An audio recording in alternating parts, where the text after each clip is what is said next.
بسم الله الرحمن الرحيم. المكتبة الصوتية لمعالي الشيخ الدكتور صالح بن فوزان الفوزان. شرح كتاب أحاديث الفتن والحوادث للإمام المجدد محمد بن عبد الوهاب رحمه الله. الدرس الأول. بسم الله الرحمن الرحيم. الحمد لله رب العالمين، وصلى الله وسلم وبارك على نبينا محمد وعلى آله وصحبه أجمعين، أما بعد. قال الإمام محمد بن عبد الوهاب رحمه الله تعالى: باب في الفتن. بسم الله الرحمن الرحيم. الحمد لله رب العالمين، صلى الله وسلم على نبينا محمد وعلى آله وأصحابه أجمعين. قال رحمه الله: باب في الفتن، أي في ذكر ما ورد من الأحاديث فيما يقع من الفتن في هذه الأمة، وذلك لأجل التحذير منها، لأن النبي صلى الله عليه وسلم ذكرها لأجل التحذير منها، وأن الإنسان يبتعد عن الفتن والدخول فيها، ومن أجل أن يصبر على ما يصيبه في دينه، لأن سنة الله جل وعلا في عباده أنه يمتحن الناس، يعني يختبرهم، والفتن جمع فتنة، وهي الاختبار. الله يختبر عباده ليتبين الصادق من الكاذب والمؤمن من المنافق. قال تعالى: بسم الله الرحمن الرحيم: ألف لام ميم، حسب الناس أن يتركوا أن يقولوا آمنا وهم لا يفتنون، ولقد فتنا الذين من قبلهم فليعلمن الله الذين صدقوا وليعلمن الكاذبين. الله جل وعلا يعلم في الأزل كل ما يكون، ولكن هذا علم خاص. العلم العام هذا في الأزل علم كل شيء سبحانه وكتبه في اللوح المحفوظ، وإنما هذا علم عند وقوع الشيء، يعلم سبحانه وتعالى وقوعه في وقته ويعلم نتائجه. فلو ترك الناس من غير ابتلاء وامتحان لاشتبه المؤمن والمنافق والصادق والكاذب، ولا يعلم هذا من هذا.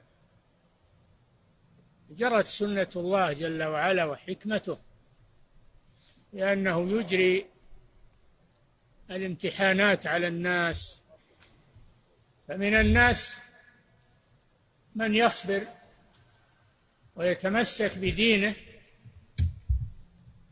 مهما ناله من الفتن والمشاق، وتكون العاقبة للمتقين. ومن الناس من ينحرف عند الفتن، ينحرف عن دينه، لأنه من الأول ما كان على أساس صحيح.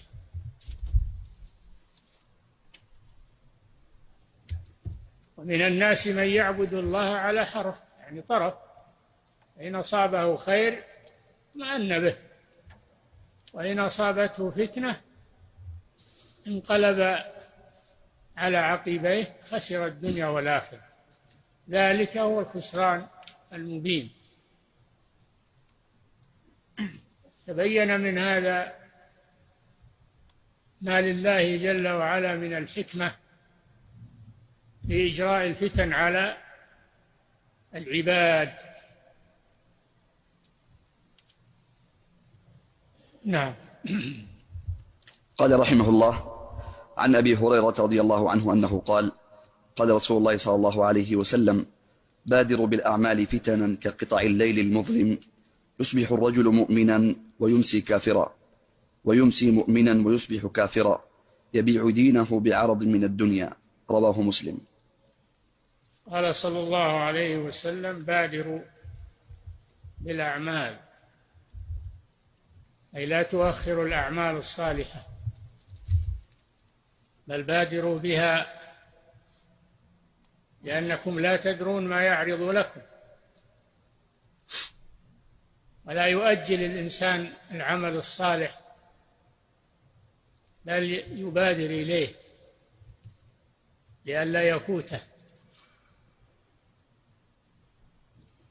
لأنها ستكون فتن تصرف الناس عن الأعمال الصالحة إلا من ثبته الله عز وجل. قوله فتنا منصوب على أنه مفعول بالمبادرة، وهذا فيه أن الإنسان يتمسك بدينه عند الفتن، ويلجأ إلى الأعمال الصالحة، يشتغل بعبادة ربه، ولا تصرفه الفتن عن ذلك. قليل من يثبت عند الفتن إلا من ثبته الله وتمسك بالأعمال الصالحة. نعم. وللبخاري عن زينب بنت جحش رضي الله عنها أن النبي صلى الله عليه وسلم خرج قال: كقطع الليل المظلم، فتنا كقطع الليل المظلم، يعني عظيمة والعياذ بالله، فتن مظلمة ما يهتدي الإنسان فيها إلى الطريق الصحيح، لأنها ملتبسة، إلا من أعطاه الله علما وفقها وعملا صالحا ينجو به من هذه الفتن. نعم. يصبح الرجل مؤمنا ويمسي كافرا. نعم. يصبح الرجل مؤمنا ويمسي كافرا. هذه الفتن إذا جاءت فإن الناس يختلفون فيها، فمنهم من يثبت على دينه مع ما يناله من المشقة، ومنهم من ينحرف، وهم كثير. يصبح مؤمنا على الإيمان ثم ينحرف في آخر النهار، يمسي كافرا. وعلى العكس، يمسي مؤمنا ويصبح كافرا. السبب: يبيع دينه بعرض من الدنيا. هذا دليل على أن من الفتن الدنيا، يعني زهرة الدنيا وزينة الدنيا والأموال، هذا من الفتن. فقد يأخذ الإنسان الطمع، حب الدنيا، فيترك دينه من أجل ذلك. والله حذرنا من الدنيا وزينتها والاغترار بها، إنما نأخذ منها قدر ما يعيننا على طاعة الله عز وجل. أما أن ننطلق مع الدنيا وننسى الآخرة فهذا هو الهلاك.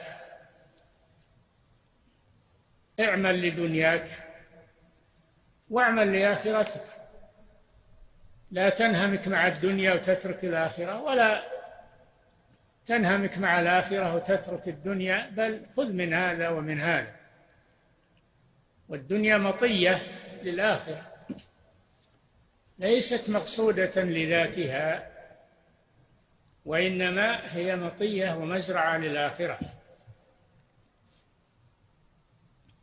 ولا يتمتع بها وينشغل بها إلا الكفار والمنافقون. نعم. قال رحمه الله: وللبخاري عن زينب بنت جحش رضي الله عنها أن النبي صلى الله عليه وسلم خرج يوما فزعا محمرا وجهه يقول لا إله إلا الله، ويل للعرب من شر قد اقترب، فتح اليوم من ردم يأجوج ومأجوج مثل هذه، وحلق بإصبعيه الإبهام والتي تليها. قالت فقلت يا رسول الله أنهلك وفينا الصالحون؟ قال نعم إذا كثر الخبث. نعم، هذا حديث زينب بنت جحش رضي الله عنها أن النبي صلى الله عليه وسلم خرج وعليه الفزع والخوف ظهر على وجهه صلى الله عليه وسلم، مر وجهه شدة الخوف على أمته وما سيحدث في آخر الزمان، وهذا من نصحه صلى الله عليه وسلم لأمته، ولأنه يحزنه ما يسوءها من كمال شفقته صلى الله عليه وسلم، فهو بالمؤمنين رؤوف رحيم، خاف على أمته من الفتن. ومن هذه الفتن التي ستحدث ما حصل في عهده صلى الله عليه وسلم في سد يأجوج ومأجوج الذي ذكره الله جل وعلا في القرآن. يأجوج ومأجوج قبيل من بني آدم لهم خلقة خاصة، فيهم شر عظيم يفسدون في الأرض. فلما جاء ذو القرنين الملك المسلم قرنين الإسكندر المقدوني، لما بلغ بين السدين بين جبال جهة شمال الأرض، لأنه ذهب إلى المشرق وذهب إلى المغرب، ذهب إلى شمال الأرض حتى بلغ طريقا بين جبلين عظيمين. فقال المسلمون هناك لذي القرنين إن يأجوج ومأجوج مفسدون في الأرض، سفك الدماء والفساد، شعب لا يبالي بشيء. عرضوا عليه أن يعينوه بالمال من أجل أن يبني ما بين الجبلين حتى يسد الطريق عليهم فلا يخرجوا على الناس.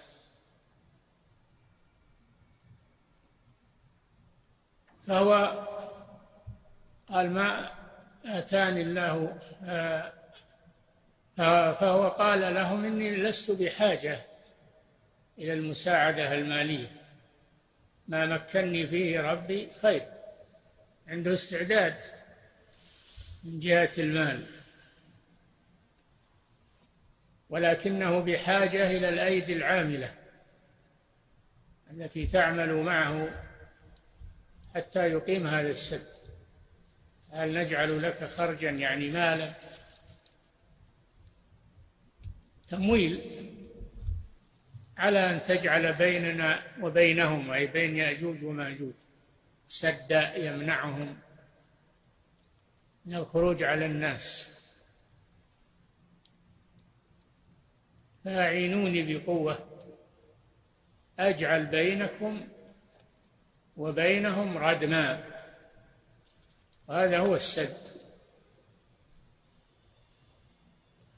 وله سد عادي ولا سد عظيم، آتوني زبر الحديد، فإذا ساوى بين الصدفين قال انفخوا، حتى إذا جعله نارا قال آتوني يفرغ عليه قطرا، أي نحاسا. ففعل هذا وأعانوه، فسد عليهم الطريق إلى الناس بهذا السد العظيم، فما استطاعوا أن يظهروه، يعني يصعدوا عليه لأنه أملس لا يمكن صعوده، وما استطاعوا له نقبا أن يحفروا فيه لأنه حديد. قال هذا رحمة من ربي، هذا السد رحمة من الله بعباده، لكنه لا يدوم، يحاولونهم كل يوم، يحاولون أن يفتحوا هذا السد ليخرجوا على الناس، وخروجهم على الناس من علامات الساعة الكبرى عند قيام الساعة. بدأت محاولتهم في عهد النبي صلى الله عليه وسلم، فقد نقبوا فيه. فتح اليوم من سد ياجوج ومأجوج درهتين، حلق بين إبهامه وأصبعه السبابة، شيء يسير لكنه شر، محاولة. ولهذا إذا جاء آخر الزمان وجاء الموعد جعله دكاء، هذا رحمة من ربي في الناس، يحول بينهم وبين هذا الشعب المفسد، لكن كل شيء له أجل، يأتي عليه وقت يكون دكاء، يدكونه، يخرجون على الناس. وكان وعد ربي حقا، لا بد يقع هذا من تحذيره صلى الله عليه وسلم من هذه الفتنة، وأن الناس يحذرون منها ويدعون ربهم السلامة منها.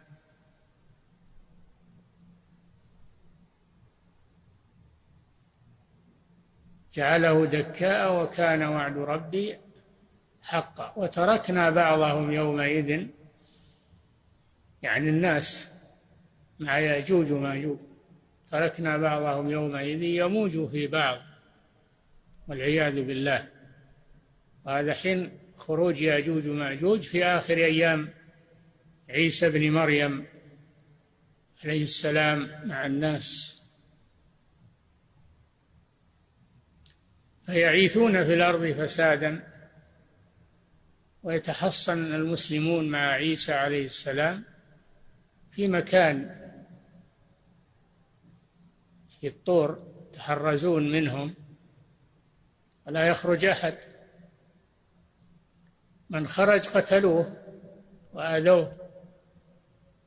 بينما هم كذلك في الضيق والشدة، إذ أرسل الله مرضا على هذا الجند الخبيث فهلكوا عن آخرهم، صلى الله عليهم مرضا يسمى النغف في رقابهم، فيهلكون عن آخرهم.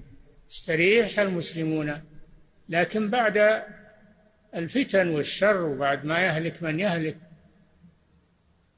على أيديهم، يخرج المسلمون من الحصار حين ذاك.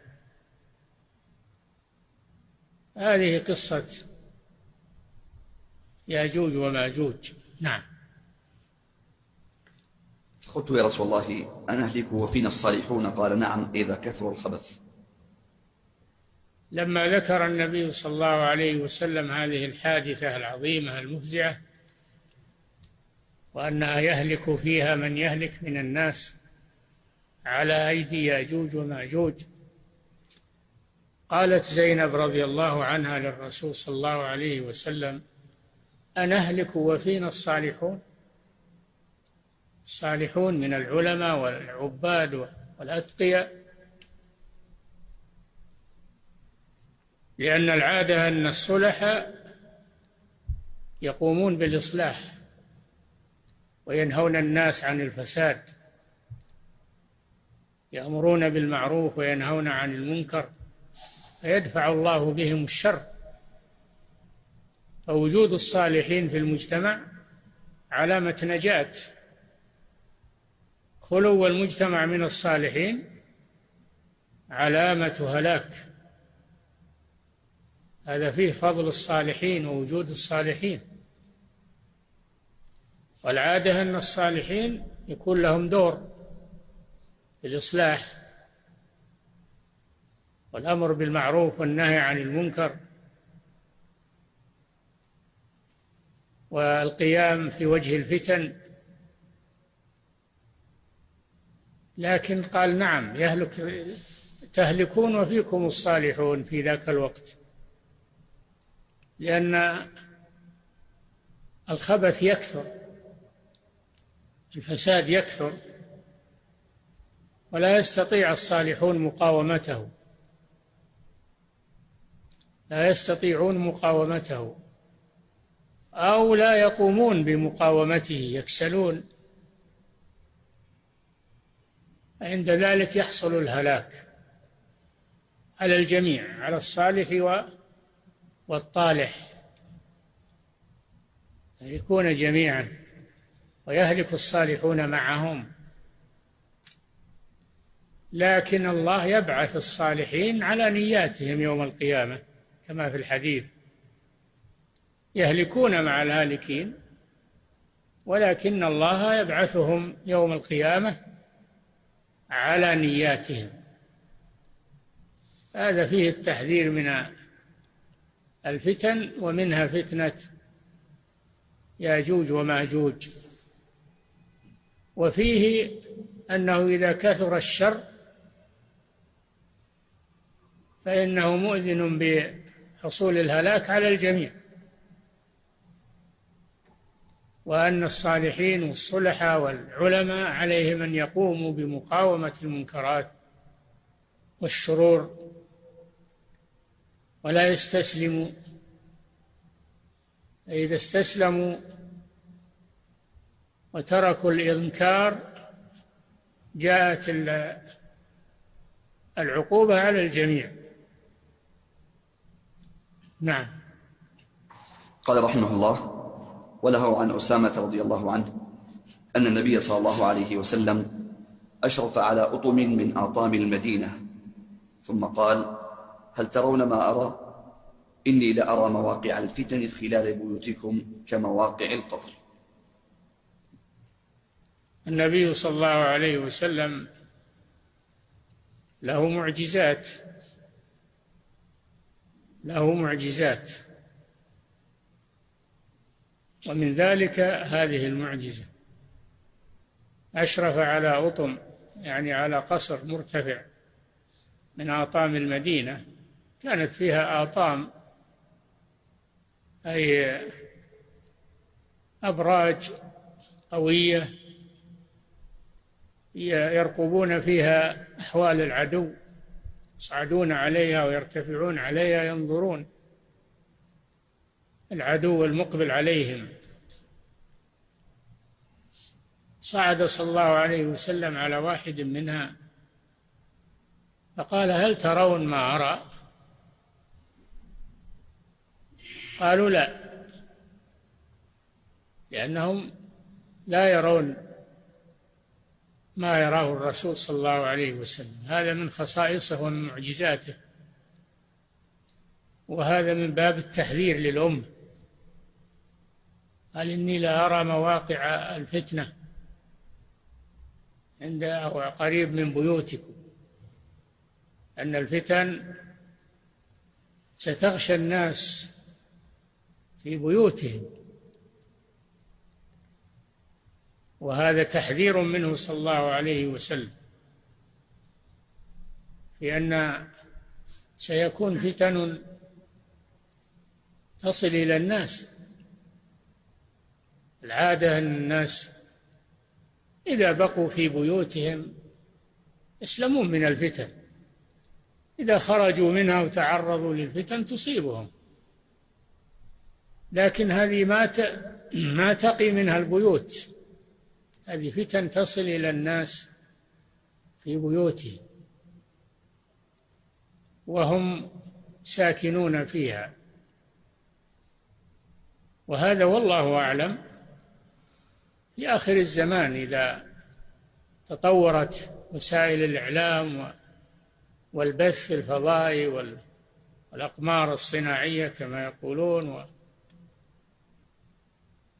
فإن الشر ينتقل معها بسهولة ويصل إلى البيوت بواسطة الشاشات، بواسطة المعدات التي تنقل الأحداث، ينظر إليها الإنسان وهو في بيته وهو في أقصى الأرض كأنه حاضر عنده. صلى الله عليه وسلم لا ينطق عن الهوى، وأن هذا شيء سيحصل، وأن الفتن ستغزو البيوت تدخل عليها، وهذا من باب التحذير، هذا إخبار منه صلى الله عليه وسلم يحذر الناس عند وجود هذه الفتن المنتشرة أن الإنسان يأخذ حذره ويصون بيته من وصول هذه الفتن إليه. وهذا فيه صعوبة، ولكن مع الصبر والاحتساب يعينه الله سبحانه وتعالى. نعم. ولمسلم عن سالم بن عبد الله رضي الله عنهما أنه قال: يا أهل العراق، ما أسألكم الصغيرة وما أركبكم الكبيرة. ما أسألكم الصغيرة وما أركبكم الكبيرة. قال: سمعت أبي عبد الله بن عمر يقول: سمعت رسول الله صلى الله عليه وسلم يقول: إن الفتنة تجيء منها هنا، وأومأ بيده نحو المشرق من حيث يطلع قرن الشيطان، وأنتم يضرب بعضكم رقاب بعض، وإنما قتل موسى الذي قتل من آل فرعون خطأ، فقال الله له: وقتلت نفسا فنجيناك من الغم وفتناك فتونا. نعم، هذا سالم بن عبد الله بن عمر بن الخطاب رضي الله تعالى عنهم ينكر على أهل العراق ما يحدث منهم من الفتن والشرور فيما بينهم، وقتل بعضهم لبعض، سفك الدماء. ما أسألكم عن الصغيرة وأركبكم للكبيرة. طبيعة بعض الناس المتحذلقين والمتشددين أنهم يسألون عن الأمور الصغيرة ويتركون الكبائر لجهلهم ولمحبتهم للفتنة. كان الأولى العكس، أن الإنسان يسأل عن الأمور الكبائر من أجل أن يجتنبها، أما الصغائر فأمرها سهل. وهذا من التشدد، السؤال عن الصغائر هذا من التشدد، والتشدد يجلب إلى التساهل. التشدد يجلب إلى التساهل والانفلات والعياذ بالله. هذا فيه أن المسلم وطالب العلم يعتني بالأمور الكبيرة الخطرة، يسأل عنها ولا ينشغل بالأمور الصغيرة. فأهل العراق يتشددون لأن أكثرهم من الخوارج، أكثرهم من الحرورية ومن الخوارج، فهم يسألون عن الأمور الصغيرة ويتركون الأمور الكبيرة الخطيرة، لا يسألون عنها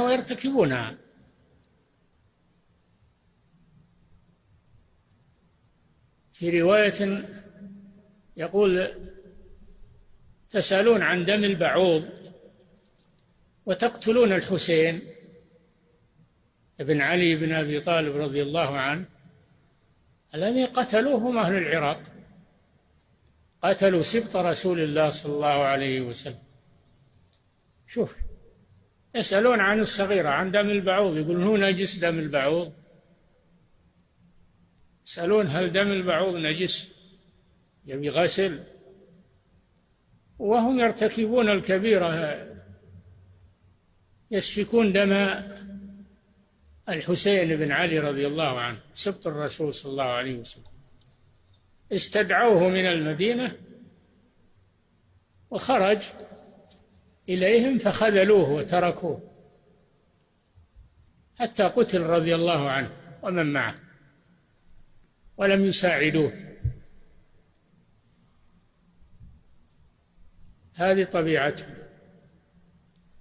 ثم ذكر حديث الرسول صلى الله عليه وسلم: وأن الفتن تأتي من قبلهم، قبل المشرق، مشرق المدينة. مشرق المدينة ما هو؟ شرق المدينة ما هو؟ العراق ولا لا؟ الذي يقع شرق المدينة هو العراق. أشار صلى الله عليه وسلم إلى المشرق، خروج الفتن منها هنا، حيث يظهر قرن الشيطان وهو المشرق. فالفتن والعياذ بالله تأتي من المشرق، مشرق المدينة.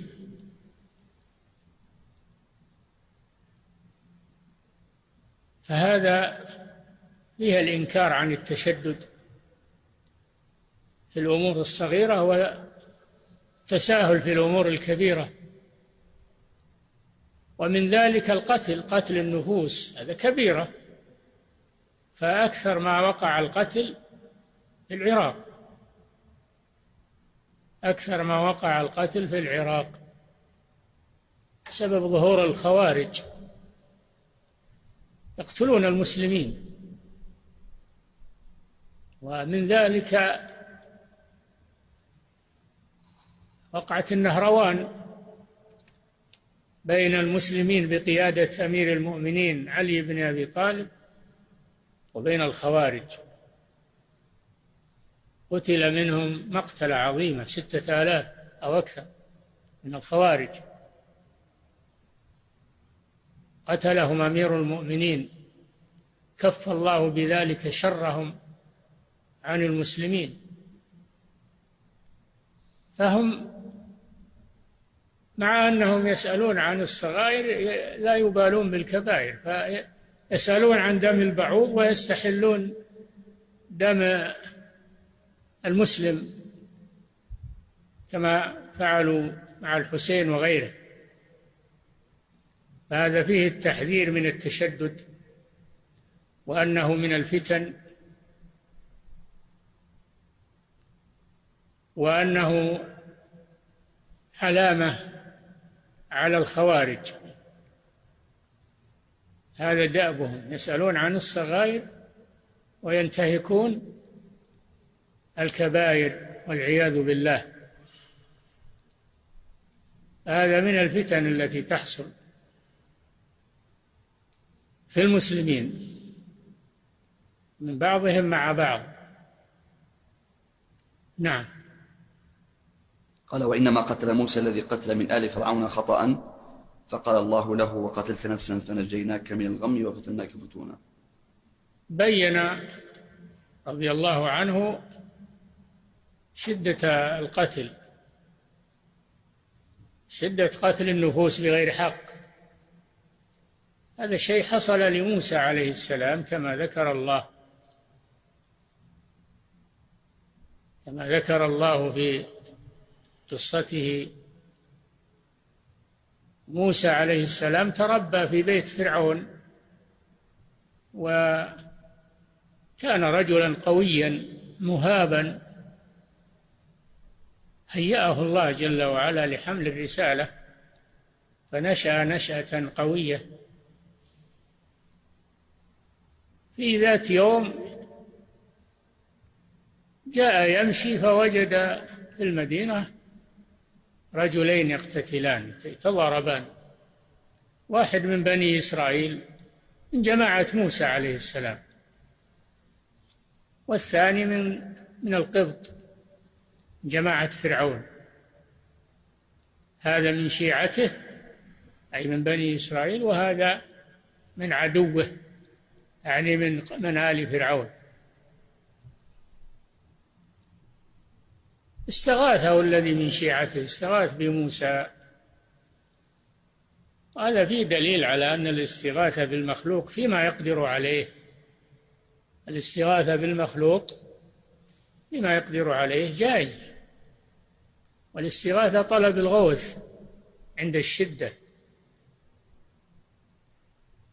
ومن عادة موسى وكرمه ورجولته أنه يساعد المحتاج ويفرج عن المكروب.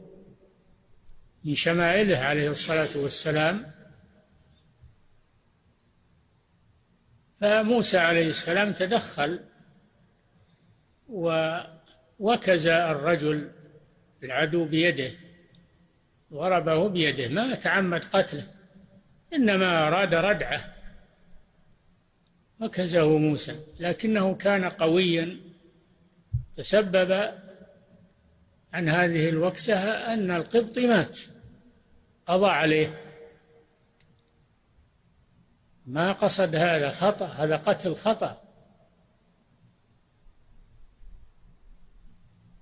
ثم اعترف عليه السلام أن هذا خطأ وأنه من عمل الشيطان، استغفر ربه فغفر له.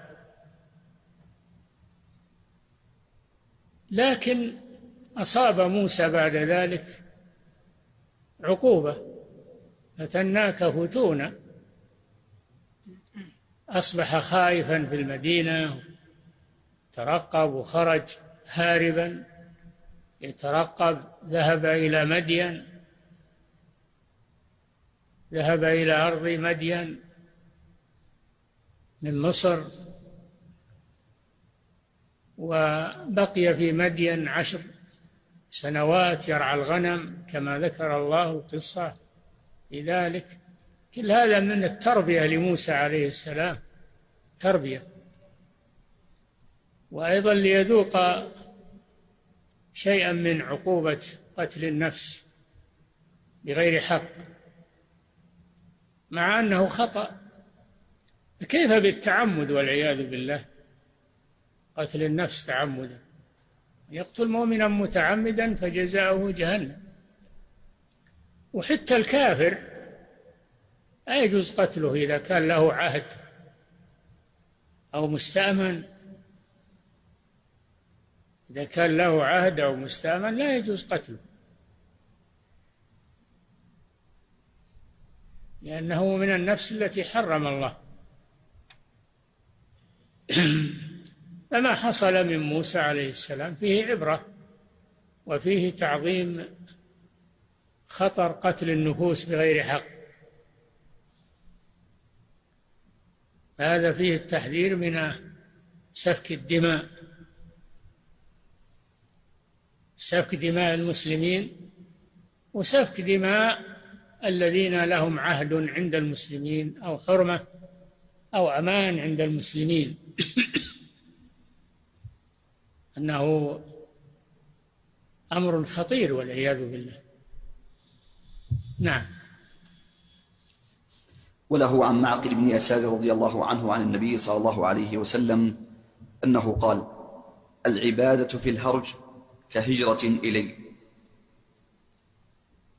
نعم، العبادة في الهرج يعني وقت الفتن وسفك الدماء الإنسان يعتزلها ويشتغل بالعبادة، بعبادة ربه. هذا فيه الحث للمسلم عندما تحدث فتن بين المسلمين ألا يدخل فيها، وأن يشتغل بعبادة ربه. وهذا هجرة الهجرة في اللغة هي الترك والانتقال من حالة إلى حالة، فهو يترك دخول في الهرج والقتل، يشتغل بعبادة ربه. هذه هجرة. هجرة كالهجرة إلى الرسول صلى الله عليه وسلم. الهجرة من الهرج إلى العبادة كالهجرة إلى الرسول صلى الله عليه وسلم في حياته، الهجرة المعروفة العظيمة لما هاجر الصحابة معه إلى المدينة لنصرة دين الله عز وجل. والهجرة في اللغة الترك، منها ترك الوطن فرارا بالدين، ومنها ترك الفتن إلى السنة، ترك القتل بين الناس إلى العبادة، هذا نوع من الهجرة. نعم. ولمسلم عن ابن عمرو رضي الله عنهما أن رسول الله صلى الله عليه وسلم قال: إذا فتحت عليكم فارس والروم أي قوم أنتم؟ قال عبد الرحمن بن عوف: نكون كما أمر الله. قال النبي صلى الله عليه وسلم: أو غير ذلك، تتنافسون ثم تتحاسدون ثم تتدابرون ثم تتباغضون، أو نحو ذلك، ثم تنطلقون في مساكن المهاجرين فتجعلون بعضهم على رقاب بعض. نعم. من الأخبار التي أخبر بها النبي صلى الله عليه وسلم في المستقبل أن الله جل وعلا ينشر هذا الدين في مشارق الأرض ومغاربها، وأنه يتوسع ملك المسلمين. وكانت في عهد النبي صلى الله عليه وسلم دولتان عظيمتان: دولة الفرس المشرق، فارس، تسمى دولة فارس الفرس في المشرق وهم المجوس، ودولة الروم في المغرب وهم أهل الكتاب من النصارى. دولتان عظيمتان. من يفكر أن المسلمين سيتغلبون على هاتين الدولتين؟ إلا أن الله جل وعلا ينصر دينه ويعلي كلمته ويظهر دينه على الدين كله. هذا وعد الله جل وعلا به، وعد الله حق. حصل هذا، فجاهد المسلمون بعد الرسول صلى الله عليه وسلم، غزوا فارس حتى أسقطوها، غزوا الروم حتى أسقطوهم، استولوا على بلادهم وعلى أموالهم.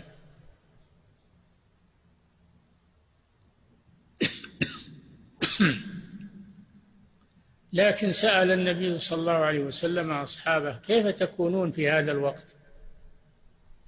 وهذا فيه التحذير من انفتاح الدنيا، فيه التحذير من انفتاح الدنيا، لأن جاء على أثر هذه الفتوح أن كثرت الأموال عند المسلمين، فاض عليهم المال من كنوز كسرى ملك الفرس، كنوز قيصر ملك الروم، فاضت الأموال، والأموال فتنة، إنما أموالكم وأولادكم فتنة. كيف تكونون في هذا الوقت؟ يسأل المسلمين، يعني هل تبقون على دينكم أو تنحرفون عنه مع الدنيا؟ قال عبد الرحمن بن عوف رضي الله تعالى عنه: يحسن الظن، عبد الرحمن يحسن الظن. قال: نكون على خير، يعني نستعين بهذه الأموال على طاعة الله وعلى الجهاد في سبيل الله. هذا ما كان يؤمله الرحمن بن عوف الصحابي الجليل. قال: أو غير ذلك، أي غير ما تقول، بل الأمر سيكون غير ما تقول. ما هو؟ أنه سيكون هناك فتنة بين المسلمين، تنافسون الدنيا، إذا فتحت عليهم الدنيا يتنافسونها، كل يريد أن يأخذها عن الآخر، يستولي عليها، ثم ينشأ عن هذا التحاسد والقطيعة بين المسلمين من أجل الدنيا، ثم يتطور الأمر إلى القتل، تتقاتلون على الدنيا. فهذا فيه التحذير من الرسول صلى الله عليه وسلم. فيه أولا علم من أعلام نبوته صلى الله عليه وسلم أنها ستسقط دولة الفرس دولة الروم بيد المسلمين. من كان يؤمل هذا؟ المسلمون كانوا أقلية مستضعفون في الأرض، أنهم في وقت سيظهرون من يؤمل هذا؟ أخبر صلى الله عليه وسلم أنه سيكون، وكان، وهذا من علامات نبوته صلى الله عليه وسلم. لكنه حذر مما يحدث عند ذلك من الفتن، من التحاسد، من التنافس على الدنيا، من الانشغال بها، من التحاسد فيما بينهم، حتى يؤول الأمر إلى سفك الدماء فيما بينهم. فالرسول حذر أمته عند ذلك، حذرهم من هذا الخطر المستقبل، وقد حصل ما توقعه صلى الله عليه وسلم، لأنه لا ينطق عن الهوى، وقد بين لأمته كل شيء، ما كما يأتي في الحديث، ما ترك شيئا إلا بينه. الشر حذرهم منه والخير رغبهم فيه. ما كان من نبي إلا دل أمته على خير ما يعلمه لهم، حذرهم من شر ما يعلمه لهم، وهذا من النصح للأمة، من نصحه صلى الله عليه وسلم. ففيه أولا إخبار بشيء من المغيبات، وهذا من معجزاته صلى الله عليه وسلم. وفيه ثانيا التحذير من الفتنة، فتنة توسع الدنيا على الناس، وأنها خطر على الدين. نعم.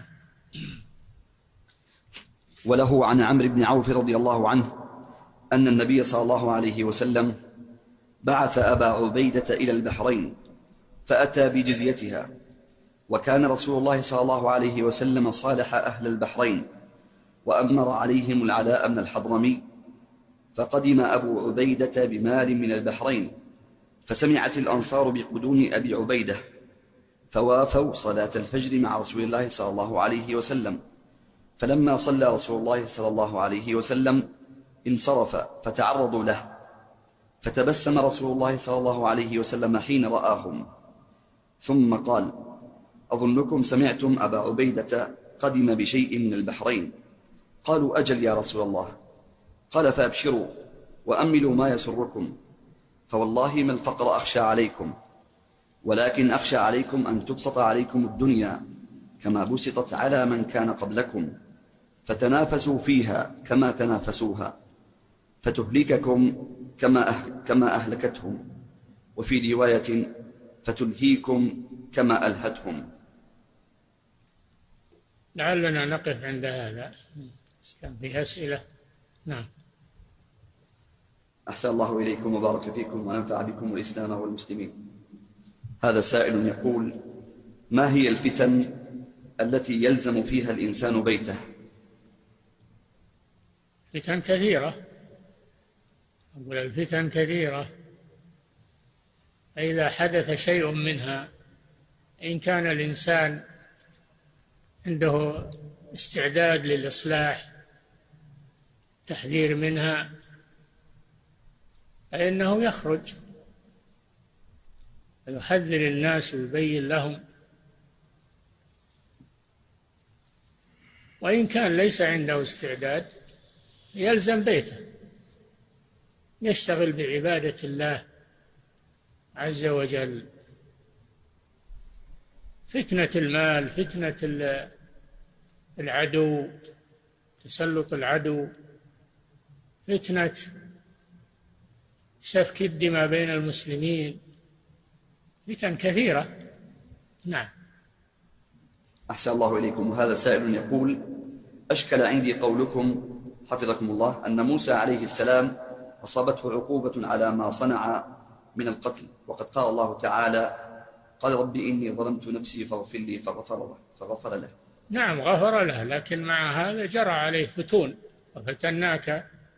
وفتناك فتونا، جرى عليه من آثار ذلك ما جرى كما ذكر الله عز وجل، مع أن الله غفر له. نعم. أحسن الله إليكم. وهذا سائل يقول: ما هو المقصود بالخبث إذا كثر؟ هل هو الشرك أم المعاصي؟ يعم خبث، يعم الشرك وهو أشد الخبث، ويعم بقية المعاصي والمنكرات. نعم. وهذا سائل يقول: ما معنى ويل للعرب؟ هل ويل وادي في النار أم ما المقصود بذلك؟ وعيد، الويل كلمة وعيد، تهديد. نعم. أحسن الله إليكم. وهذا سائل يقول: ما أثر دراسة أحاديث الفتن على طالب العلم؟ وهل ثمة فوائد لتدارسها في تأخر الزمان؟ نعم فيها فوائد، الإنسان يتفقه في ذلك ويعرف ماذا يعمل، لو أدركته الفتن يعرف ماذا يعمل وقتها، يكون على بصيرة. لذلك النبي صلى الله عليه وسلم حدث بها أصحابه من أجل أن يستعدوا لها ويحذروا منها. فالمسلم إذا اطلع على هذه الأحاديث تفقه فيها يكون على بصيرة. والفتن تتنوع، منها ما هو شديد ومنها ما هو دون ذلك، فيحذر من الفتن ويحذر منها. نعم. أحسن الله إليكم. وهذا سائل يقول: هل مكان يأجوج ومأجوج موجود الآن في مكان معين؟ وهل هم معروفون الآن؟ لا بد أنه موجود في الأرض، لا بد أنه موجود مكانهم في الأرض، الله أعلم في مكانهم بالتحديد، ولكنه موجود. نعم. أحسن الله إليكم. وهذا سائل آخر يقول: ما رأيكم في قول من يقول أن سدهم ليس واقعا حقيقيا، ويتأول القرآن ودليله على ذلك أنه لم يرى بالأقمار الصناعية؟ هذا قول باطل والعياذ بالله، وهذا رد للنصوص. والأقمار الصناعية ما تطلع على كل شيء، هي أشياء يخفيها الله عن عباده إلى أن يأتي وقتها، والناس ما يعلمون الغيب مهما أوتوا من العلم، ومهما إن علمهم محدود وقدرتهم محدودة. يجب على هذا أن يتوب إلى الله عز وجل ويمسك لسانه قلمه عن هذا الكلام الباطل. نعم. وهذا سائل يقول: ما هي الأمور الدقيقة في العقيدة التي يعذر فيها الإنسان بالجملة؟ العقيدة لا يعذر أحد فيها بالجهل لأنها واضحة، يجب على الإنسان أن يتعلم عقيدته ولا يجهل شيئا منها، لأن العقيدة هي الأساس، قد بينها الله جل وعلا وبينها الرسول صلى الله عليه وسلم. نعم. أحسن الله إليكم. هذا سائل يقول: ما حكم الامتحان في مسائل الإيمان بالقول بجنس العمل أن منه ما هو شرط صحة وشرط كمال؟ يا إخوان، مسألة الإيمان بينها العلماء والأئمة السلف الصالح، بينوها ودونوها في كتب العقائد، عقيدة أهل السنة والجماعة. ومنها الإيمان قول باللسان واعتقاد بالقلب وعمل بالجوارح، يزيد بالطاعة وينقص بالمعصية. فالعمل من الإيمان وليس هو شرط للإيمان أو ليس من الإيمان كما يقولون. هذا قول المرجئة، هذا قول المرجئة، والمرجئة فرق مختلفة وكلها قولها باطل في الإيمان. الصواب قول أهل السنة والجماعة أن الأعمال من الإيمان، وأنه لا إيمان بدون عمل، كما أنه لا عمل بدون إيمان، لا بد من الاثنين، من الإيمان والعمل، قول باللسان واعتقاد بالقلب وعمل بالجوارح. يكفينا هذا يا أخي، هذه عقيدتنا، لماذا ندخل عليها عقيدة المرجئة الضلال؟ نعم. أحسن الله إليكم. وهذا سائل يسأل فيقول: لي أخ من إحدى الدول الغربية يريد أن يطلب العلم الشرعي في أحد بلدان المسلمين، لكن والديه ليسا مسلمين وهما كبيران في السن، وأبوه يتعاطى الخمر، فإذا سافر لطلب العلم لا يستطيع أن ينفق على والديه حتى يرجع ويكمل الدراسة في بلده. يقول: وفي الغرب عموما كما تعرفون هناك فتن كثيرة، هل يسافر ويطلب العلم الشرعي أو يكمل الدراسة في بلده لكي ينفق على والديه؟ قال الله جل وعلا: فاتقوا الله ما استطعتم. الوالدان لهما حق بلا شك، ولو كان كافرا لهما حق البر، فلا يترك والديه ويذهب لطلب العلم، لأن حقهما بعد حق الله سبحانه وتعالى، فبإمكانه أنه يجمع بين الأمرين، يبر بوالديه ويحسن إليهما ويطلب العلم إذا سنحت له فرصة، إذا سنحت له فرصة يطلب العلم، فيجمع بين الأمرين، بين البر بوالديه وبين طلب العلم، والله جل وعلا يعينه وييسر لنا وله. نعم. وهذا سائل يسأل فيقول: ما معنى قوله عليه الصلاة والسلام: ثم تنطلقون في مساكن المهاجرين فتجعلون بعضهم على رقاب بعض؟ معناه أنه إذا انفتحت الدنيا يتنافسون فيها ويتحاسدون ثم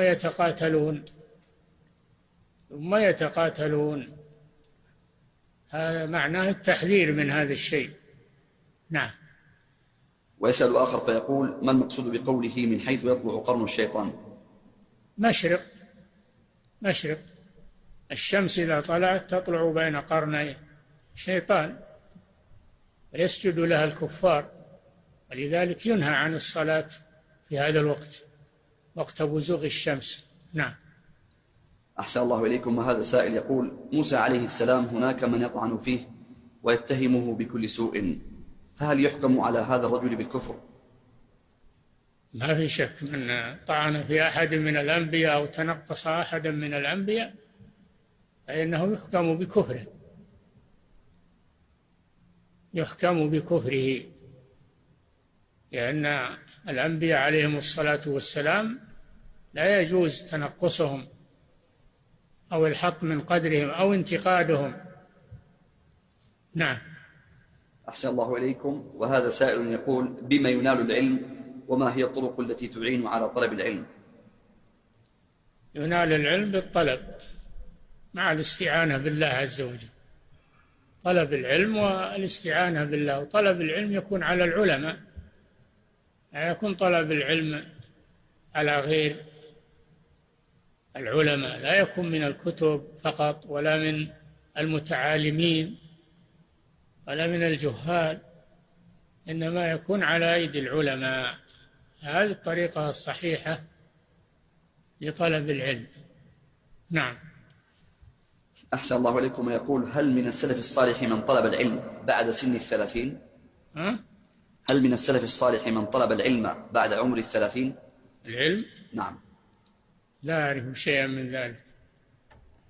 أحسن الله. الإنسان من حين يبلغ الحلم ويعقل يطلب العلم، يطلب العلم من حين يبلغ الحلم ويعقل. ومن العلماء من بلغ في العلم مرتبة وهو شاب. نعم. أحسن الله إليكم. وهذا سائل يقول: كيف السلامة من الفتنة في آخر الزمن عندما حصل الخلاف بين أهل العلم في حكم بعضهم على بعض العلماء السلفيين وهجرهم؟ يجب على المسلم أن يكون مع أهل الحق، أن يلزم أهل الحق وما عليه السلف الصالح من هذه الأمة، ويحذر من الفتن والخلافات والتحريش بين الناس، يكون هم طلب العلم ومعرفة الحق وأهل الحق حتى يكون معهم. هذا الذي يجب على طالب العلم. أيضا الإصلاح بين الناس، هذا الواجب. نعم. أحسن الله إليكم. وهذا سائل يقول: كيف يمكن للشخص أن يقي أهل بيته من الفتن؟ تمسك بكتاب الله، يقيهم من الفتن بالتمسك بكتاب الله عز وجل، سنة رسوله الله عليه وسلم، وبأداء الواجبات وترك المحرمات بالعبادة، يقيهم من الفتن بشيء: التمسك بكتاب الله سنة رسوله وبلزوم العبادة، لزوم العبادة لله عز وجل. نعم. أحسن الله إليكم. وهذا سائل يقول: كثرة الزلازل والخسوف والكسوف والفيضانات والبراكين مما لم يعهد فيما قبل، هل نحن على أبواب العلامات الكبرى؟ وما هي أول علاماتها الكبرى؟ نعم، تحدث الحوادث في آخر الزمان المروعة لما كسبت أيدي الناس، الزلازل والبراكين، كسوف والخسوف وغير ذلك، هذا بسبب أفعال العباد وظهور الشر.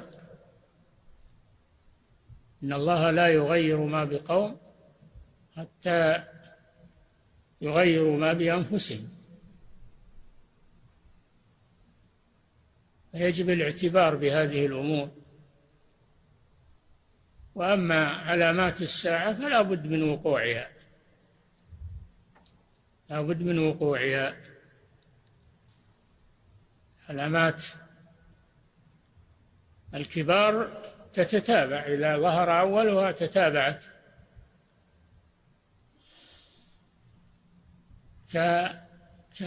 كنظام انقطع سلكه فتتابع.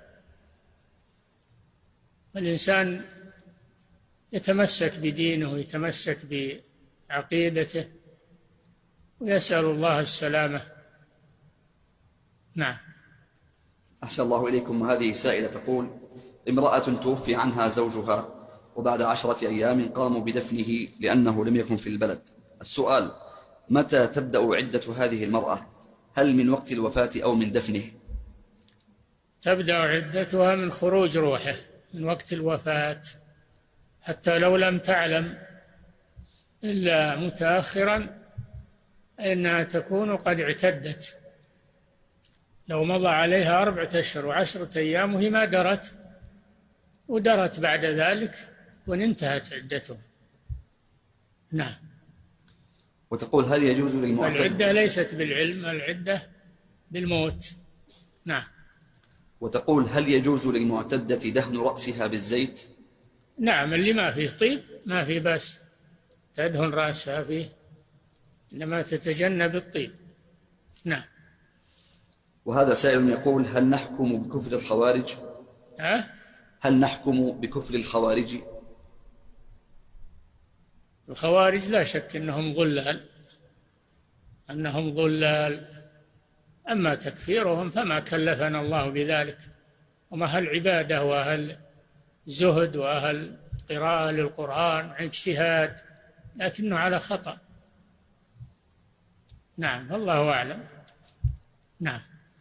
أحسن الله إليكم. وهذا سائل يقول: هل إذا زل عالم أو طالب علم بخطأ أو بدعة عن تأول، هل هذا يخرجه من إطار أهل السنة وأهل السنة؟ عليه أن يتوب، من وقع في خطأ أو في فتنة عليه أن يتوب، ومن تاب الله عليه. أما أن نقول يستمر على ما هو عليه ويعذر بالجهل، لا، نقول عليه أن يتوب إلى الله، أن يعرف الحق ويرجع إليه. نعم. أحسن الله إليكم. وهذه سائلة تقول: حفظكم الله، مكوث المرأة في المسجد لطلب العلم وهي حائض، هل هو جائز؟ ليس جائزا للمرأة أن تجلس في المسجد. الحائض لا تجلس في المسجد، لا لطلب العلم ولا لغيره، لأن النبي صلى الله عليه وسلم منعها من الجلوس في المسجد. فإذا طهرت واغتسلت تأتي للمسجد، وأما قبل ذلك فإنها لا تجلس في المسجد، إنما تجلس خارج المسجد. نعم. أحسن الله إليكم. وتقول السائلة: هل يصح أن تنصح المرأة الرجل؟ كل ينصح، كل مسلم ينصح أخاه، الرجال والنساء كل منهم ينصح أخاه إذا رأى عليه خللا أو قصورا، أو يعلمه إذا جهل. نعم. وهذه سائلة تقول: ما هي الوسيلة إلى ثبات طالب العلم على الطلب؟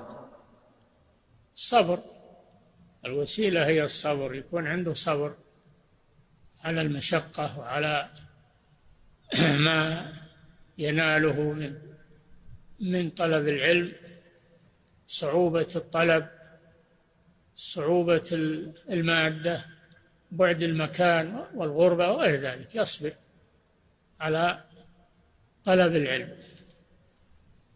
الصبر هو الذي يمكن الإنسان بإذن الله. أما الذي ليس عنده صبر فلا يستطيع الاستمرار. نعم. أحسن الله إليكم. وهذا سائل يقول: ما حكم قول الله ورسوله أعلم لمن سئل عن شيء معين؟ هذا في حياة الرسول صلى الله عليه وسلم، أما بعد وفاته فتقول الله أعلم، تقول الله أعلم. نعم. أحسن الله إليكم. وهذا يقول: ما الدليل على أن ذا القرنين هو الإسكندر؟ ما الدليل على أن ذا القرنين هو الإسكندر المقدوني؟ تاريخ يا أخي، دليل التاريخ، أنا حد ما له ترجمة في التاريخ وذكر. نعم. يعني تبي من الكتاب دليل في القرآن إنه اسمه الإسكندر؟ ما هو لازم هذا. نعم. وهذا سائل يقول: ما هي التقوى وماذا تجلب على صاحبها من الخيرات وما فوائدها؟ التقوى تجمع الدين كله، التقوى تجمع الدين كله. سميت تقوى لأنها تقي الإنسان من النار وتقيه من المحذور، وكل الدين كله هو التقوى، وهو البر، وهو الإيمان. التقوى والإيمان والبر بمعنى واحد. نعم. وهذا سائل يقول: هناك من الأشخاص من يكرهون كل من يتحدث عن الفتن وأن ما يحدث الآن من الفتن، فبعد أن كان يحب هذا الشخص أصبح يبغضه جدا بسبب قوله أن ما نحن فيه الآن من الفتن، فما توجيه فضيلتكم جزاكم الله خيرا؟ هذا جاهل في الحقيقة، هذا جاهل اللي يكره الأحاديث التي في الفتن وتحذير منها، هذا لجهله. الواجب أن نعرفها، الواجب أن نتعلمها، لأنها لا بد بتقع. فما هو الحل إذا وقعت؟ لازم تعرف هذا. الرسول ذكرها لأصحابه، أجل يكره الرسول صلى الله عليه وسلم لأنه ذكر الفتن؟ لا، بل نفرح بهذا وندعو اللي يعلمنا الخير ويحذرنا من الشر. نعم. أحسن الله إليكم وبارك فيكم ونفع بكم الإسلام والمسلمين.